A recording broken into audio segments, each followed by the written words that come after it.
Well, it's been a long time tangu Harmonize alipotangaza kuachia ngoma zake mwezi wa 12 pamoja na ujio wake wa album aliyosema ataiachia mwezi wa 12. So hizi nimekutana na habari kubwa kabisa, nikasema nikusanue kama mwanafamilia yangu wa Fendi TV kutoka katika akaunti ya Konde Gang. Hizi hapa ni baadhi ya picha ambazo wameziposti leo mapema sana majira ya mchana. Picha ya kwanza inamuonesha Mbosso, picha ya pili inamuonesha Vocalistic, picha ya tatu inamuonesha Yanatoma. Hizi hapa ni collaboration ambazo amezifanya Harmonize. Ya kwanza amemshirikisha Mbosso inaitwa Leo, ya pili amemshirikisha Vocalistic inaitwa Uko Wapi, na ya tatu amemshirikisha Yanatoma inaitwa 6 Rounds. Sasa kitu ambacho kimeshangaza watu wengi ni kuona hii hapa collaboration ya Harmonize pamoja na Mbosso. Ni kitu ambacho watu walikuwa hawajakitegemea kwa muda mrefu au kitakuja kufanyika hivi siku za karibuni, na ndio kimeshafanyika. So kuna baadhi ya picha hizi zimekuwa zikizagaa huko mtandaoni, nikasema nikusogezee hapa kama mwanafamilia yangu wa Fendi TV ili tuweze kwenda sawa zaidi. Lakini pia kuna video clip hapa ambayo inamuonesha Harmonize akiwa pamoja na Mbosso akielezea jinsi walivyokutana na jinsi mpaka wakaweza kufanikisha jambo lao la kutengeneza ngoma hiyo hapo ya leo. Na mpaka sasa hivi bado sijajua ngoma hiyo imetengenezwa na producer gani kutoka Tanzania ama ni nje ya Tanzania, lakini pia ngoma hiyo haijua kwa official kama ni ya kwake Harmonize amemshirikisha Mbosso au ni Mbosso kamshirikisha Harmonize au ni ngoma yao wote wawili. So nikasema habari kubwa kama hii hapa nikusogezee mwanafamilia yangu wa Fendi TV. Mimi hapa unaniita Ernest Lian. Tupia comment yako na subscribe kwa habari zaidi, na kuachia kipande kifupi hiki hapa cha kwake Harmonize pamoja na Mbosso wakielezea jinsi walivyokutana na kutengeneza audio hii hapa. See you next time. Ciao. Enjoy the video. Sana yake na kipaji chake,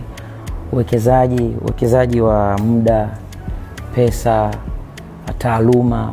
Super excited to announce that we went in the studio, we made a song together, and it was fun. Ilikuwa ni rahisi sana kufanya kazi because Mbosso is one of best songwriter, you know. So kufanya kazi na Harmonize naweza ngasema imekuwa ni baraka kwetu kwa sababu tuje kushiriki au kufanya kazi ya pamoja. We met